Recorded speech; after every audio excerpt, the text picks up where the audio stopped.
ನಮಸ್ಕಾರ ಎಲ್ರಿಗೂ, welcome back to my channel ಮನೆ ಕೈ ರುಚಿ. ಇವತ್ತು ನಾನು ಹೆಸರು ಬೇಳೆ ಮತ್ತು ನುಗ್ಗೆ ಸೊಪ್ಪಿನ ಪಪ್ಪು ಮಾಡೋದನ್ನು ತೋರಿಸ್ತಾ ಇದ್ದೀನಿ. ಬನ್ನಿ ನೋಡೋಣ ಹೇಗೆ ಮಾಡೋದು ಅಂತ. ಇಲ್ಲಿ ಕುಕ್ಕರ್ಗೆ ನಾನು 1 ಬೌಲಷ್ಟು ಹೆಸರು ಬೇಳೆನ ತೊಳೆದು ಹಾಕೋತಾ ಇದ್ದೀನಿ. 1 ಹಸಿಮೆಣಸಿನ್ಕಾಯಿನ ರೌಂಡಾಗಿ ಕಟ್ ಮಾಡಿಕೊಂಡು, 1 ಟೊಮ್ಯಾಟೊ, ಚಿಟಿಕೆ ಅರಿಶಿನ ಹಾಕಿ 2ರಿಂದ 3 ವಿಷಿಲು ಕುಕ್ಕರಲ್ಲಿ ಕೂಗಿಸ್ಕೊತೀನಿ. ಅಷ್ಟರಲ್ಲಿ ಇದಕ್ಕೊಂದು ಮಸಾಲೆ ರೆಡಿ ಮಾಡ್ಕೊಂಬಿಡೋಣ. ಒಂದು ಮಿಕ್ಸಿ ಜಾರ್ಗೆ ನಿಮಗೆ ಖಾರಕ್ಕೆ ಎಷ್ಟು ಬೇಕೋ ಅಷ್ಟು ಹಸಿಮೆಣಸಿನ್ಕಾಯಿನ ಹಾಕ್ಕೊಳ್ಳಿ. ನಾನಿಲ್ಲಿ 4 ಹಸಿಮೆಣಸಿನ್ಕಾಯಿ, 5-6 ಬೆಳ್ಳುಳ್ಳಿ ಹೆಸಲನ್ನು ಹಾಕ್ಕೊಂಡಿದ್ದೀನಿ. 2 ಇಂಚಷ್ಟು ಶುಂಠಿನ ಹಾಕ್ತಿದ್ದೀನಿ ಮತ್ತು ಸ್ವಲ್ಪ ಕರ್ಬೇವಿನ ಸೊಪ್ಪನ್ನು ಹಾಕಿ 1 ಸ್ಪೂನಷ್ಟು ಜೀರಿಗೆನ ಹಾಕಿ ತರಿಯಾಗಿ ರುಬ್ಕೊಂಡಿದ್ದೀನಿ. ನಿಮಗೆ ಬೇಕಿದ್ದರೆ ನೀವು ಕುಟ್ಟಿ ಸಹ ಇದನ್ನು ರೆಡಿ ಮಾಡಿ ಇಟ್ಕೋಬೋದು. ಈಗ ಮತ್ತೊಂದು ಪಾತ್ರೆನ ತಗೊಳ್ಳೋಣ. 1 ಸ್ಪೂನಷ್ಟು ಎಣ್ಣೆನ ಹಾಕಿ 1 ಸ್ಪೂನಷ್ಟು ಸಾಸಿವೆ ಹಾಕಿದ್ದೀನಿ. ಇದೆಲ್ಲ ಚೆನ್ನಾಗಿ ಚಿಟ್ಕೊಟ್ಟಿದ್ಮೇಲೆ ಸ್ವಲ್ಪ ಕರ್ಬೇವಿನ ಸೊಪ್ಪನ್ನು ಹಾಕಿ ಫ್ರೈ ಮಾಡ್ಕೊತಾ ಇದ್ದೀನಿ. ಇಲ್ಲಿ ನಾನು 2 ಕಟ್ಟಷ್ಟು ನುಗ್ಗೆ ಸೊಪ್ಪನ್ನು ಬಿಡಿಸಿ ಕ್ಲೀನಾಗಿ ತೊಳೆದು ರಫಾಗಿ ಹೆಚ್ಕೊಂಡಿದ್ದೀನಿ.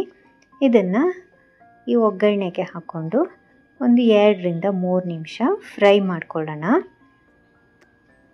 ಬೇಕಿದ್ದರೆ ಇದನ್ನು ಕುಕ್ಕರ್ಗೂ ಸಹ ಹಾಕ್ಕೊಂಡು ಬೇಯಿಸ್ಕೋಬೋದು. ಈ ರೀತಿ ಮಾಡೋದ್ರಿಂದ ಇದ್ರ ನ್ಯೂಟ್ರಿಯೆಂಟ್ಸ್ ಲಾಸ್ ಆಗೋದಿಲ್ಲ.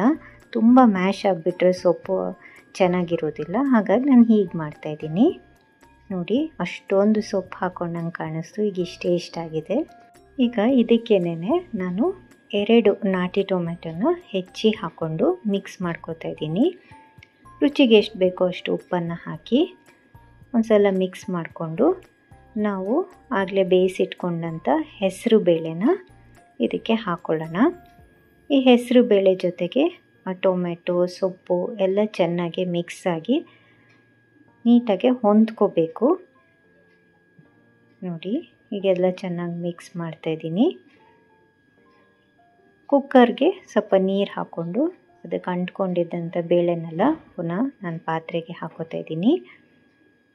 ಅದಕ್ಕೆ ನೋಡಿಕೊಂಡು ಎಷ್ಟು ಬೇಕೋ ಅಷ್ಟು ನೀರನ್ನು ಹಾಕ್ಕೊಳ್ಳಿ. ಚಪಾತಿ ಜೊತೆಗೆಲ್ಲ ತಿನ್ನಬೇಕಂದ್ರೆ ಸ್ವಲ್ಪ ಗಟ್ಟಿಗಿರಲಿ, ಅನ್ನದ ಜೊತೆ ಕಲಿಸ್ಕೋಬೇಕಂದ್ರೆ ಸ್ವಲ್ಪ ತೆಳುಗೆ ಮಾಡಿಕೊಂಡ್ರೆ ಆಯಿತು. ಮುಚ್ಚಿ ಬೇಯಕ್ಕಿಡೋಣ. ಈಗ ಇನ್ನೊಂದು ಒಗ್ಗರಣೆ ಬೌಲ್ಗೆ 1 ಸ್ಪೂನಷ್ಟು ಎಣ್ಣೆನ ಹಾಕ್ಕೊಂಡು ನಾವು ಆಗಲೇ ತರಿಯಾಗಿ ರುಬ್ಬಿಟ್ಕೊಂಡ್ವಲ್ಲ ಮಸಾಲೆ, ಅದನ್ನು 2 ನಿಮಿಷ ಈ ರೀತಿ ಬಾಡಿಸ್ಕೊಳ್ಳೋಣ. ತುಂಬ ಜಾಸ್ತಿ ಬಾಡಿಸ್ಕೊಳ್ಳೋದೇನು ಬೇಡ, 2 ನಿಮಿಷ ಈ ರೀತಿ ಫ್ರೈ ಮಾಡಿಕೊಂಡ್ರೆ ಸಾಕು.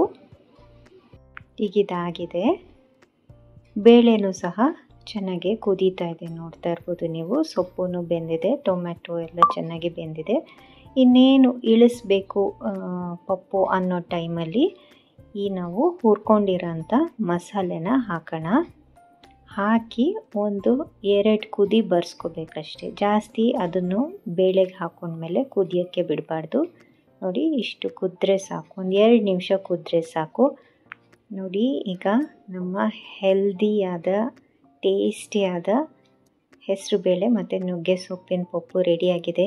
ಬಿಸಿ ಅನ್ನಕ್ಕೆ ತುಪ್ಪ ಹಾಕ್ಕೊಂಡು ಊಟ ಮಾಡ್ತಾಯಿದ್ರೆ ಇದ್ರ ಮಜಾನೇ ಬೇರೆ.